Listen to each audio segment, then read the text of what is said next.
You can proceed, CJ. The Supreme Court is now in session. The Honorable F. Philip Carbolito, Chief Justice presiding. Thank you, Madam Clerk. Will the clerk please call the case? This is Supreme Court case number CRA20-003, People of Guam Plaintiff Appellee versus Jason Francisco Song, Defendant Appellant. Appearing for the Defendant Appellant is Attorney Terry E. Timblin. Appearing for the Plaintiff Appellee is Attorney Christine Santos Tenorio. The panel consists of Chief Justice F. Philip Carbolito, Associate Justice Robert J. Torres, and Associate Justice Catherine A. Merriman. Attorney Timblin reserves 2 minutes. Thank you. Mr. Timblin, you are recognized. Please proceed with your arguments. Thank you, Your Honor. As I already said, there's relatively little to talk about, at least as far as the facts are concerned.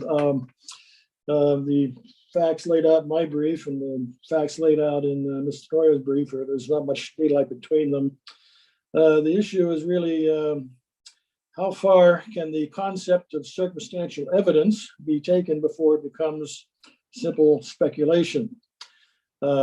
Just to clarify a bit, of course, we're only appealing, we're not dealing with the possession of civil possession of controlled substance relating to Mr. Song's arrest on December 1st, 2016, which is supported by substantial evidence, and I have not addressed that.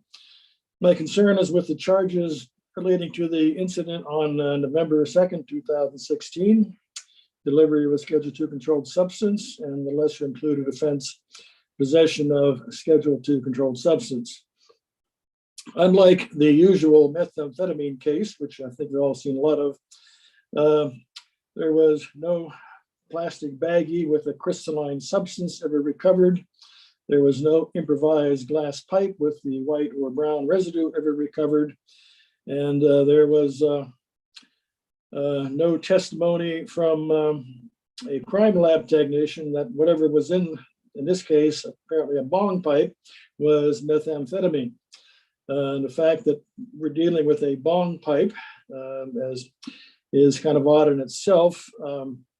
That is what both GAM in her testimony and Mr. Song in his statement to the police called it, and it was never recovered either.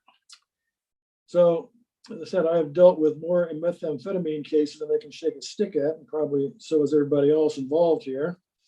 And as far as I know, bongs are normally used to smoke marijuana. GAM claimed to have no experience with methamphetamine and said it did nothing more than cause her heart to pump a lot faster. And she wasn't too sure if it was because of what she smoked or because she was afraid. Mr. Timblin, on the issue of the possession, because you're challenging both the delivery and the possession charges. What about the testimony from Cepeda that she sold 0.5 gram of methamphetamine to Song on November 2nd at the Payless parking lot? Doesn't that alone constitute sufficient evidence to prove at least the November 2nd possession charge? Well, I believe that if I recall correctly, the purchase that Cepeda mentioned took place after the alleged event that took place in the parking lot at GPO. So yeah, maybe he was stocking up then, but I guess it's what I think it indicates that he did not have possession of any methamphetamine prior to going to the Payless. Otherwise, he wouldn't have needed to buy it at that time. And again, I think drug users, if you can't get one, you go with something unless else. he used it all up, unless he used it all up and needed more. I mean, but I'm focusing only on just the possession charge. Why wouldn't, I was just going back to look at the indictment, but why wouldn't her testimony alone be sufficient to prove that he was in possession of methamphetamine on or about November 2nd, that she sold him the methamphetamine on that day? Well, unfortunately, I haven't really thought of that. It's a good point. There was a bit of ambiguity about this in the indictment. Basically, it doesn't say, okay, there was supposedly whatever was in the bong pipe, it was potentially methamphetamine, but then there was also this baggie that she said he handed her, but she threw back at him. I'm looking at the indictment. I'm looking at the indictment now on the 5th charge, and I think this is the superseding indictment, and it's on excerpts of record 4. And it doesn't reference the possession, tying it into the baggie or anything. It just says he did unlawfully and knowingly possess a Schedule II controlled substance, that is an amphetamine-based substance, in violation of 9 GCA 67, etc. So I mean I'm sorry, the 4th charge, the 5th charge was the December 1st incident. It's the 4th charge, but it's the same thing. Doesn't reference the specific baggie or the bong pipe or anything of that nature. It just says he possessed that with the intent to deliver, and then of course the lesser included of, as you pointed out, is the possession itself. I see. Well, I see what you're getting at, but I guess my thoughts are kind of focused by what happened at the trial itself, and then the arguments made by counsel during the trial, which both sides emphasized that it was if the possession took place, it took place when they were sitting in the GPO parking lot. Correct. That I guess again, I think the big problem, what I'm really getting at, is the delivery. That's the second degree felony, which really got him most of his time. I agree that that's evidence of possession after the fact. But again, if you read the transcript, it's a long one. Both sides, both the government and Mr. Lujan and Mr. Lemons, are arguing all about what happened at the GPO parking lot before they got to Payless. So I've kind of focused my attention on those two. Okay, in any event, I guess as far as unfortunately, there's not much, shall we say, case law regarding what constitutes sufficient circumstantial evidence to support a conviction. Again, the government did cite to People versus Mateo for the general proposition that circumstantial evidence may be sufficient to prove the existence of the controlled substance, and I have no quarrel with that. But that's all it says, is more or less dicta, because if you look at the Mateo case, he was found with 2 improvised pipes and a plastic bag with crystalline substance, which he admitted to be methamphetamine. Field tests on the substance were positive for methamphetamine.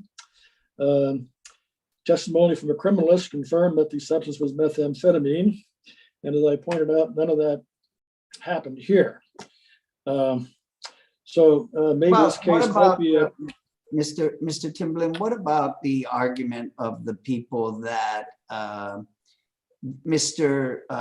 Song's admissions that he smoked from the pipe with her on November 2nd, and the interrogating officer knew what was in the pipe because of the pipe they found from him on December 1st. The people say that's an implied admission on his part that the November 2nd incident or pipe contained methamphetamine, because there was the residue in the December 1st pipe, which was tested positive for methamphetamine. And so he was the one who admitted and made the connection between the November 2nd and December 1st incidents, when he said, you already know what it is because you've got the pipe from today. Well, again, both both methamphetamine and I believe at the time marijuana was still illegal.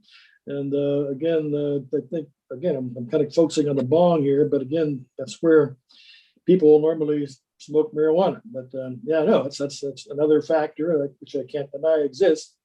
But again, compared to what happened in the Mateo case, you never fully admitted, yes, that is a Schedule II controlled substance, et cetera, et cetera. So that's about all I can say on that. Wasn't there some testimony from GAM that about the substance in the bag? I mean, what didn't she indicate that it? I thought that it was. I mean, she didn't indicate it was a vegetable or leafy type substance, right? Wasn't there some testimony of the substance in the clear bag? Yes, there was. I believe that it was. Again, she was kind of vague. I don't have the exact testimony in front of me, but it appeared to be something crystalline, I guess. Right. But again, he handed it to her, and she threw it back. Again, if that's what it was in the bag, that would seem that there would be no point in Mr. Song going to Payless and getting money to buy more. But yeah, she did say that. But again, it was like here, and she threw it at him. She threw it back. But I thought that happened after the Payless acquisition. No, that the whole thing is, again, as far as the way it was phrased, phrase at the trial was that everything, or at least I understood it to be, everything happened during the time they were sitting in the truck at GPO. That's where he handed her the bong, and she took a couple of puffs on it, and then she went to get out of the car, and well, I'm sorry, maybe that. Yeah, because that was the. I mean, when I looked at, I didn't. I read a lot of the transcripts, and when I thought that when the incident about throwing the clear Ziploc bag was when he already returned after to GPO and then parked at the gym and then moved on to the was going to drop her at GPO, and that's when he drove from the. You may be right. Again, it's been a while since I've read the transcript, but that is quite possible. Yeah. So that's why I think that, with her description of what was in the Ziploc, and as you indicated, it was, I think I thought I had read somewhere it was a crystal-like substance, and then that seems that circumstantial evidence of her testimony regarding that, plus potentially his admission regarding the substance in the glass pipe on November 2nd was, well, he doesn't say the exact same thing, but he says, what it is because you've got the pipe from December 1st, seems to suggest that it was likely methamphetamine. Well, that is, again, a point. Again, it's a question of what is enough evidence to, in the absence of recovering any actual substance. And of course, another question is, as far as the delivery is concerned, is when was he supposed to have delivered this? Did he deliver it when he handed her the pipe? Did he deliver it when he attempted to throw it at her and she threw it back? But I mean, no delivery, at least, got accomplished, shall we say. She rejected whatever it was in the bag. So again, I think the most critical issue for Mr. Song, as far as the sentence is concerned, is the delivery problem. As you pointed out, yes, of course, there's evidence of possession even on December 1st.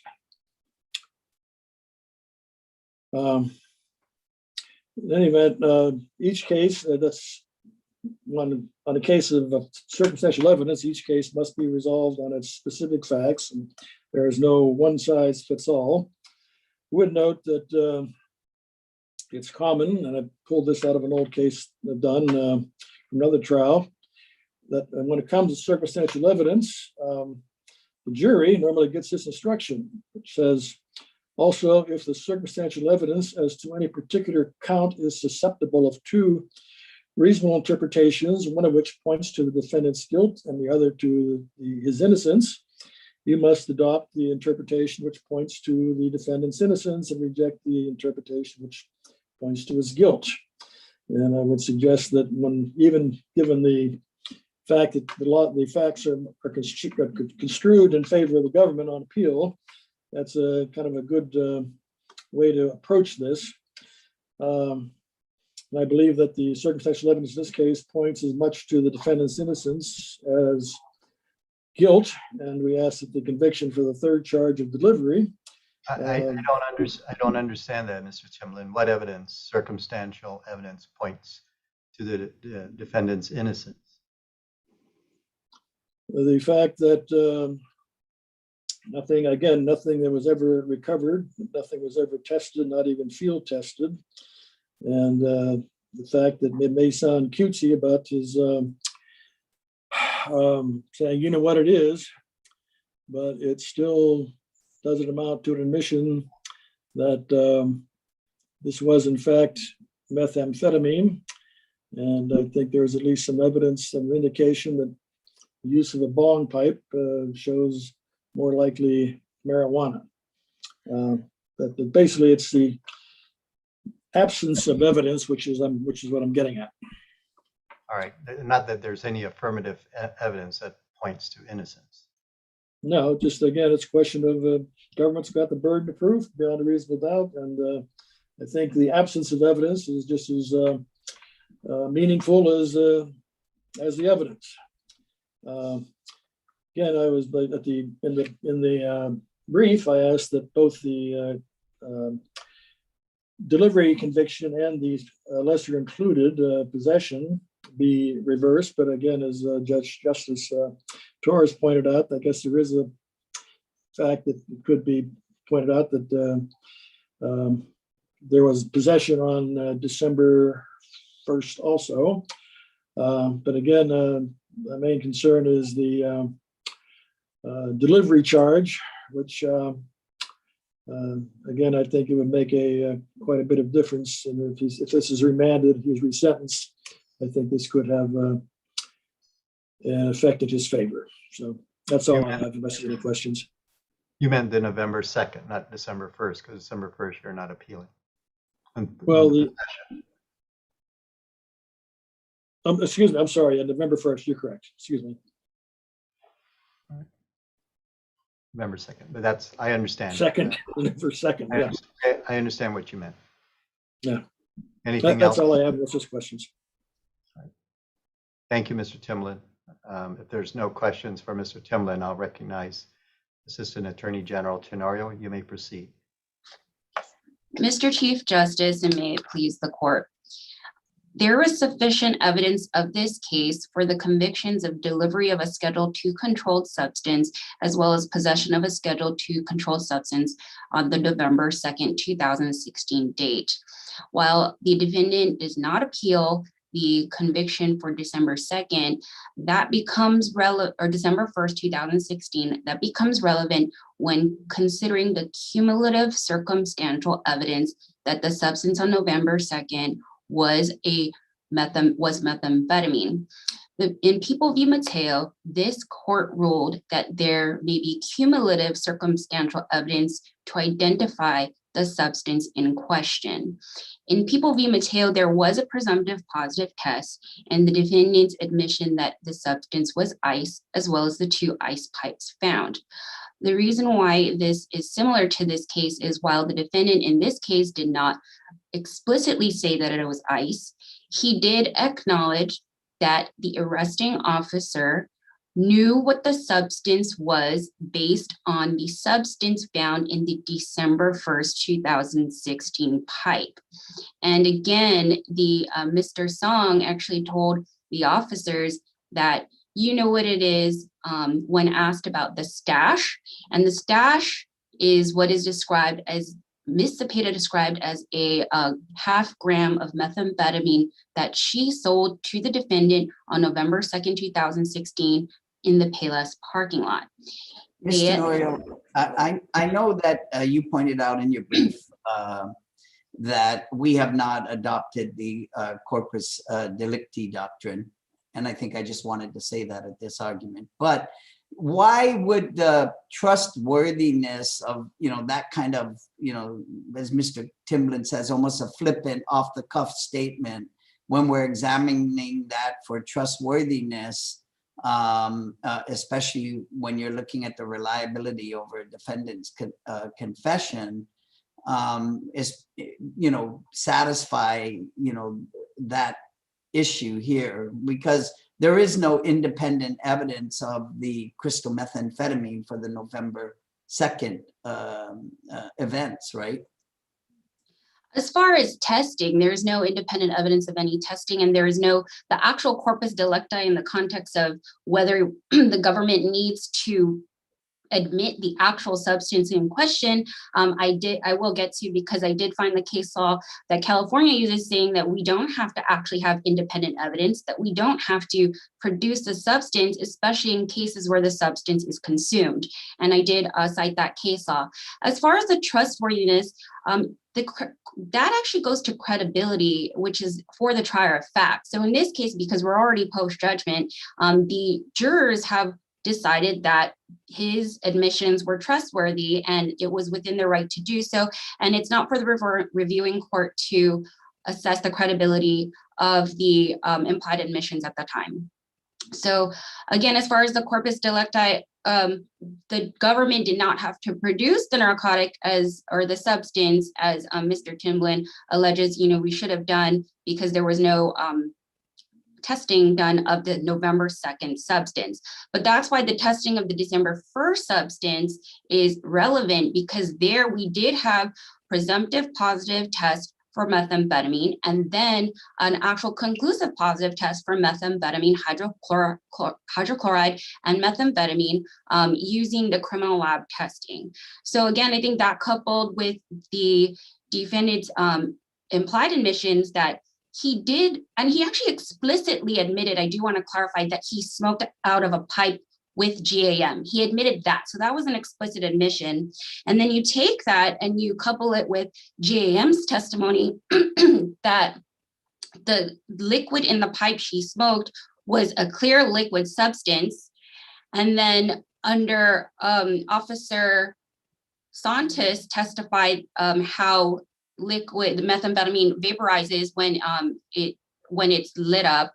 So the jury did have that, and a description of how the substance in the November 2nd pipe did look like what methamphetamine would look like.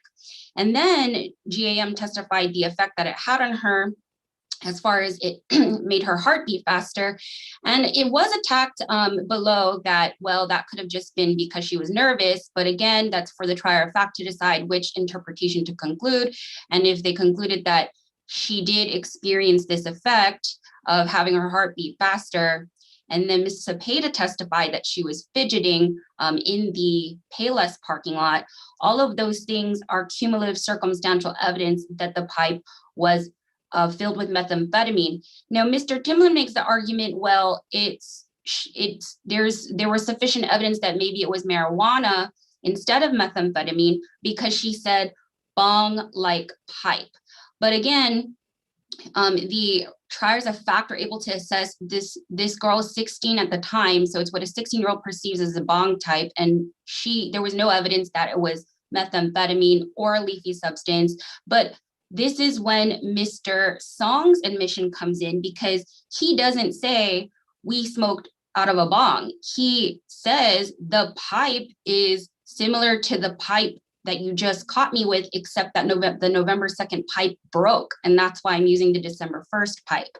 So all of that is cumulative in nature As far as police officer testimony based on their experience about what a substance looks like and the effects of the substance on a person consuming it, GAM's own testimony about her physical observation of the substance in the pipe, and as well as the baggie that had the crystalline substance, Ms. Cepeda's confirmation that she indeed sold ice to Mr.